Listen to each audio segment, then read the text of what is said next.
Bapak,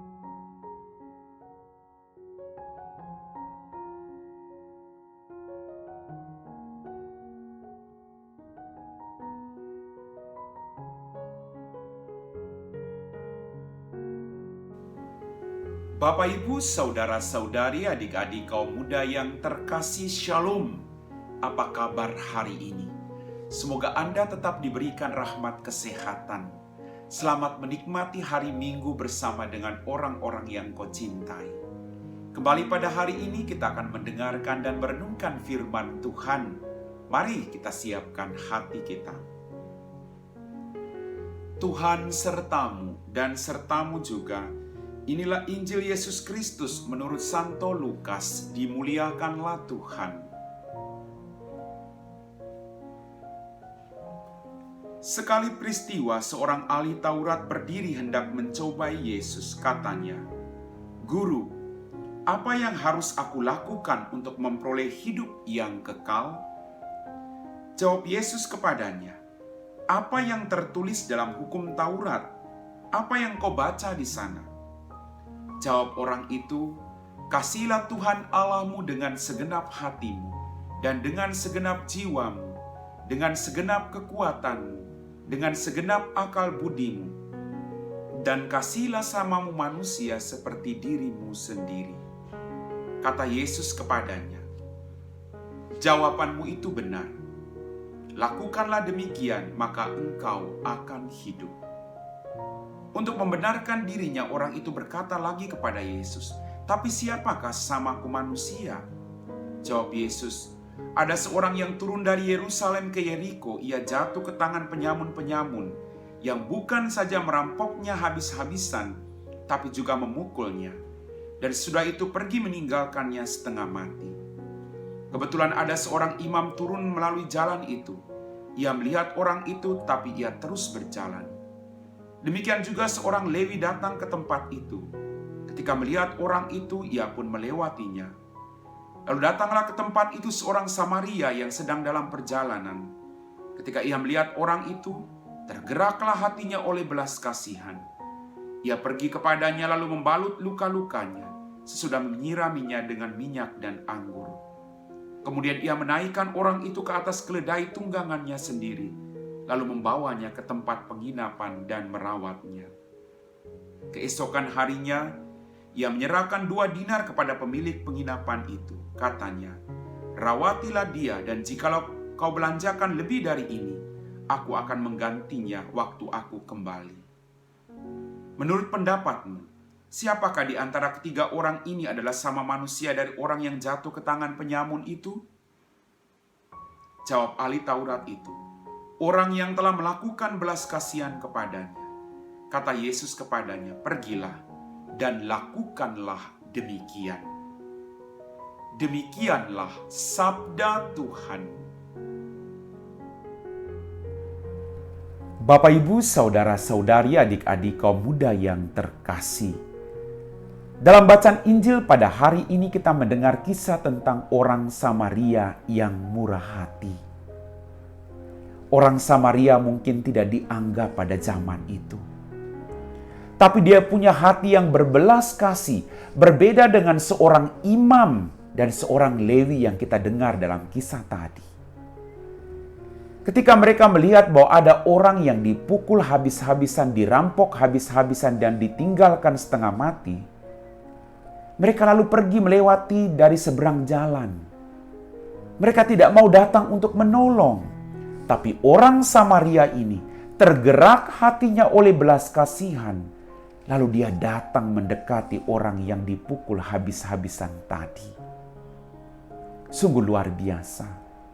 Kalau kita mengenal Allah, berarti kita harus punya hati yang berbelas kasih, khususnya bagi orang-orang yang menderita yang ada di sekitar kita.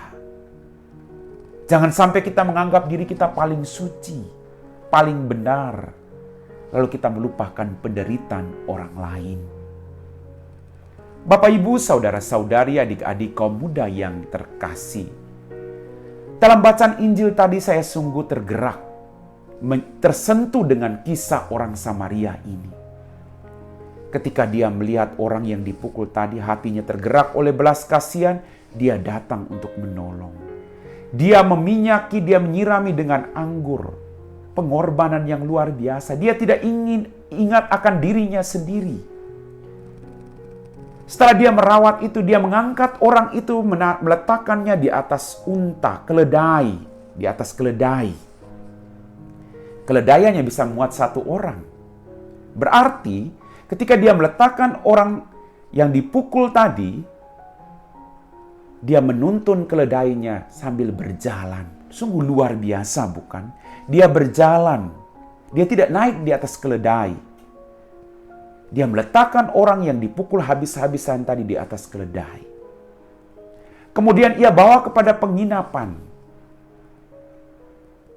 Lalu dia merawatnya di penginapan itu bersama dengan orang yang ada di penginapan. Dia sudah meminyaki, menyiraminya dengan anggur. Dia mengenaikan orang itu ke keledai. Dia merawat orang itu sepanjang malam bersama dengan pemilik penginapan itu. Keesokan harinya dikatakan. Dia katakan kepada pemilik penginapan, rawatilah dia.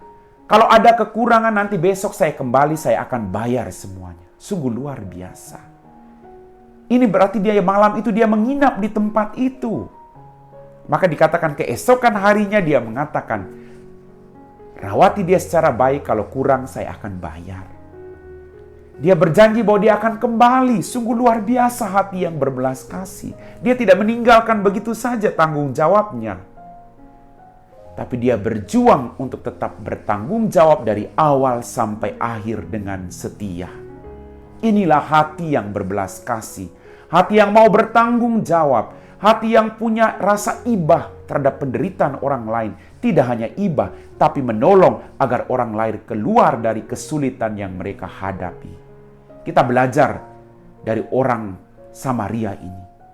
Punya hati yang sungguh luar biasa. Daripada orang yang menganggap dirinya suci, seorang imam dan seorang Lewi. Tapi tidak bisa berbuat apa-apa. Lakukan hal yang kecil dengan cinta yang besar. Maka Bapamu yang di tempat tersembunyi akan melihatnya dan membalasnya kepadamu. Mari Bapak Ibu, banyak orang menderita di sekitar kita. Mungkin kita tidak punya harta yang banyak, tapi kita bisa melakukan hal-hal sederhana untuk membawa mereka keluar dari penderitaan mereka dengan hati yang berbelas kasih. Yesus selalu punya hati yang berbelas kasih. Apakah kita juga demikian dalam kehidupan kita? Suami punya belas kasih terhadap istri atau istri terhadap suami, anak-anak terhadap orang tua terhadap anak-anak, dan kita semua terhadap orang-orang yang Tuhan percayakan kepada kita yang ada di sekitar kita. Jangan lupa, harus punya hati yang berbelas kasih.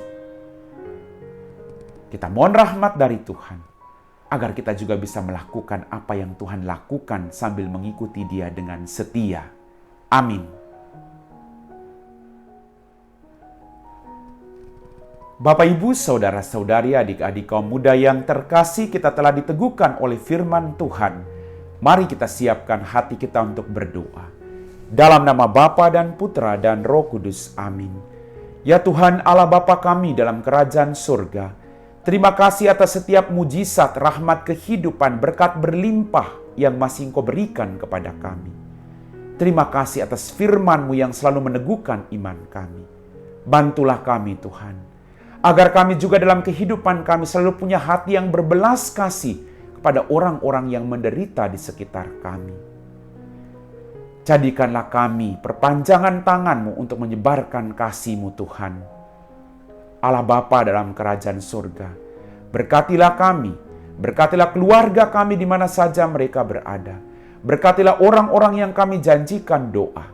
Semoga hidup kami berbuah melimpah, karena kami selalu dekat dengan Engkau. Kami puji Engkau Bapa, kini dan sepanjang segala masa. Amin. Tuhan sertamu dan sertamu juga. Semoga kita sekalian diberkati oleh Allah yang Maha Kuasa, Bapa dan Putra dan Roh Kudus. Amin.